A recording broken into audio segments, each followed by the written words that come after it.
The second new armor set bonus that we get in Title Update 2 is Seregio's Razor's Edge. The skill itself not only provides an ample buff to the players, but it is designed with some specific limitations in mind. It is a very powerful skill in the right circumstances that you have to tailor your playstyle around to make the most out of Razor's Edge. The armor skill itself has a 2-piece and a 4-piece set bonus. The 2-piece set bonus increases the duration of Adrenaline Rush from 30 seconds to 45 seconds. And if you were to trigger Adrenaline Rush again while Adrenaline Rush is still active, the duration of the Adrenaline Rush is extended by another 15 seconds for a total of 1 whole minute. At the 2-piece bonus, essentially you have a more consistent Adrenaline Rush. And the 4-piece bonus, Razor's Edge 2, grants an additional 5% of your basic attack as an additional attack boost, but you can only trigger this skill by first activating Adrenaline Rush, and then avoiding another attack while Adrenaline Rush is active to trigger Razor's Edge 2's attack bonus. By going for Razor's Edge 2, we're most likely going to have level 5 Adrenaline Rush from the Seregio's armor, which grants us 30 raw attack whenever it's active. This makes the skill really appetizing, but is the juice worth the squeeze? Simply put, if your weapon type can utilize Adrenaline Rush to great effect, then this armor set bonus is really good. But if your weapon type doesn't really make good use of Adrenaline Rush, or you just don't like avoiding attacks and would prefer to block it, then this skill is borderline useless. Certain weapon types like the bow and the dual blades benefit greatly from dodging attacks while the weapons are drawn because it triggers the special weapon bonuses, with the bow's Discerning Dodge and the dual blades' Demon Dodge boost. These weapon types already have to dodge to get to their maximum potential, so by just playing the weapon the way it's intended to be played, Razor's Edge 2 will be active most of the time. As a fellow dual blade main, I build crafted a set that maximizes Razor's Edge for the weapon type. At this build's maximum potential, we're going to get a staggeringly high increase of 103 raw attack to our base, and an affinity rating of anywhere from 55 to 80% depending on which variant of the build you like to go down. But before we get into the nitty gritty, there's one important thing to understand about Razor's Edge and even the Seregio's unique weapon skill, Blade Scale Honing. While I won't go too in depth with the weapon skill here, I did do some research comparing the Seregio's weapon to an Element's weapon and even Soshia's weapon to see the damage output, so if you'd like to see the results and my extended thoughts on the weapon skill, you should check out my weapon video, link in the description or on the top right of the screen. Both the effectiveness of the weapon and the armor skill hinges upon your matchup.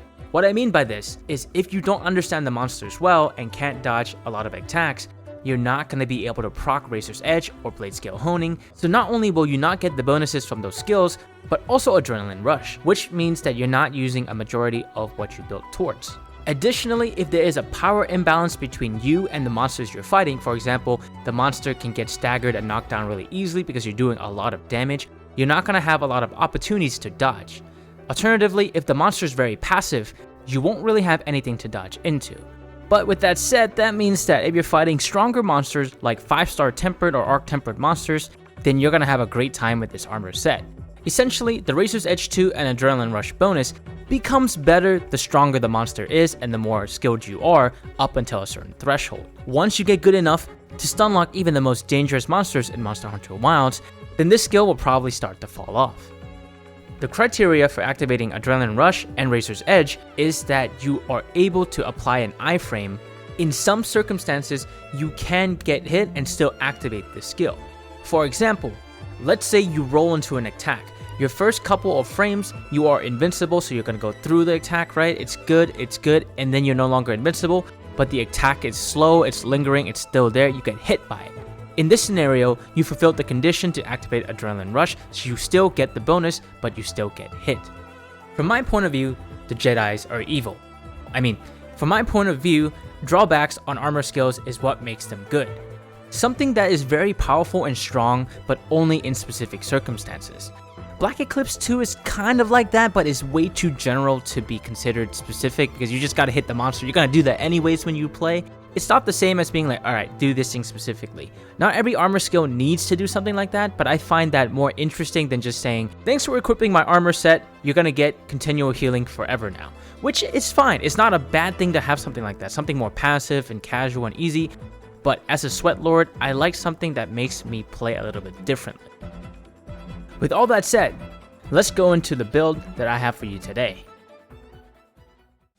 As mentioned before, no matter what you do, you're going to get an increase of 103 attack while using dual blades. Without dual blades and the demon dodge boost, numbers may look a bit less impressive.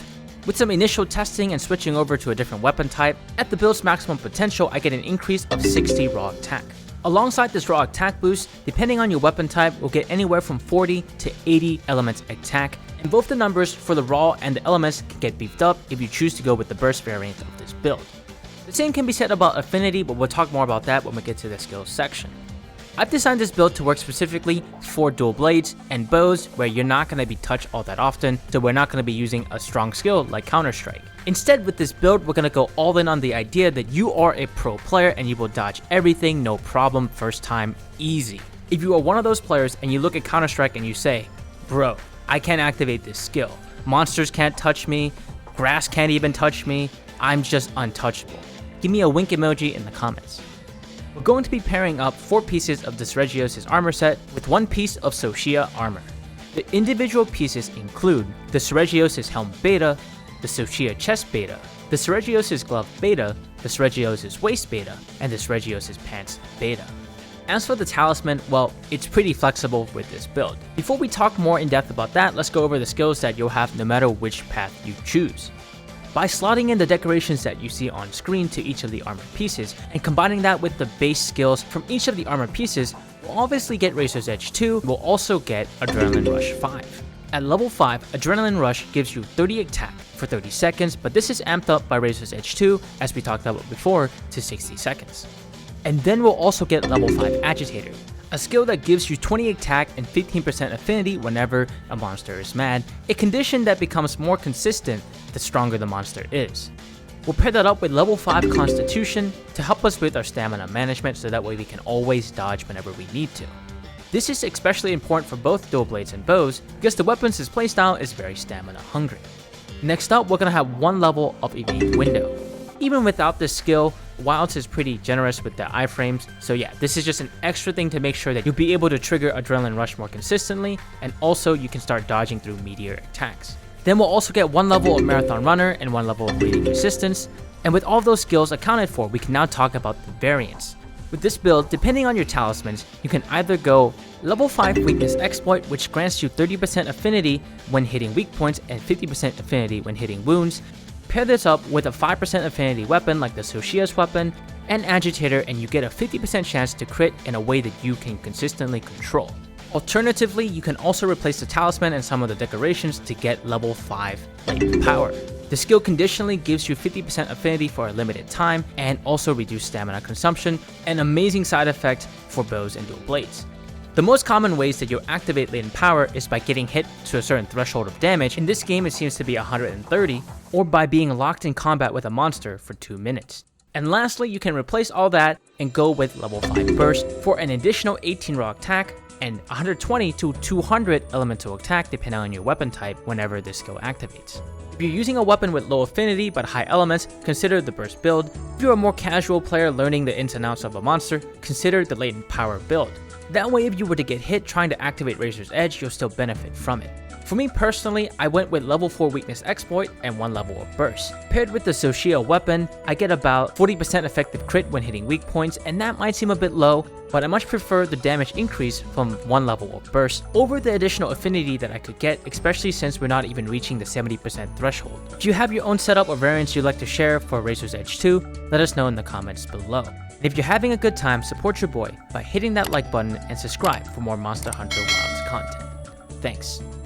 Just like my Lagia Chris build, this setup is not reliant on any specific weapon, even though it does have some obvious synergies with the Seregio's weapons. As a general good recommendation, you can't go wrong with getting level 3 critical boost, Razor Sharp level 3 plus 1 handicraft, level 5 crit boost if your weapon has an innate crit boost skill or you're using an RTN weapon, and element boost level 3 of whatever element you're using plus crit element.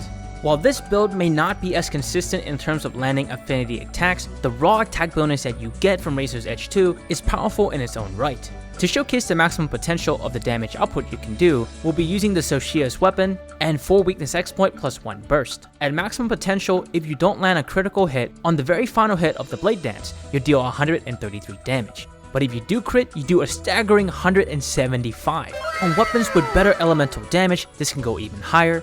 So while the highs are very high, the consistency problem still remains. 35 to 60% affinity, you won't be consistently hitting critical hits when it matters over the span of a longer fight. Additionally, to recap, if the monster's too passive, or you've gotten good enough to stun lock monsters, you won't have many opportunities to trigger Razor's Edge 2. Even with all that said, this is a very powerful build for Title Update 2, especially for dual blades and bows. It is up there for being one of the best in terms of damage output, and while it is not the most optimal build that you can do, it is still very powerful in its own right, especially against the Arc-tempered and tempered monsters that we want to be fighting anyways for the endgame. The Lagia Chris, the Gore Magala, the Soshia, the Arkveld, the Seregios, and the Arc-tempered Lords are all monsters that will give us ample opportunities to dodge. This build is a lot of fun, so give it a try. I'm also thinking about pairing up the 2 pieces of Seregios with another armor skill. Right now, the most appealing 2-piece partner that I can think of is Azure Bolt 1, just because it's a fun skill, it gives 15% affinity, or the Black Eclipse 1, surprise. Let me know what you prefer in the comments below. If you would like to see more builds for Monster Hunter Wilds, check out the Title Update 2 Azure Bolt build. Videos should be on screen right now. My name is Varsana, and I'll see you in the next video.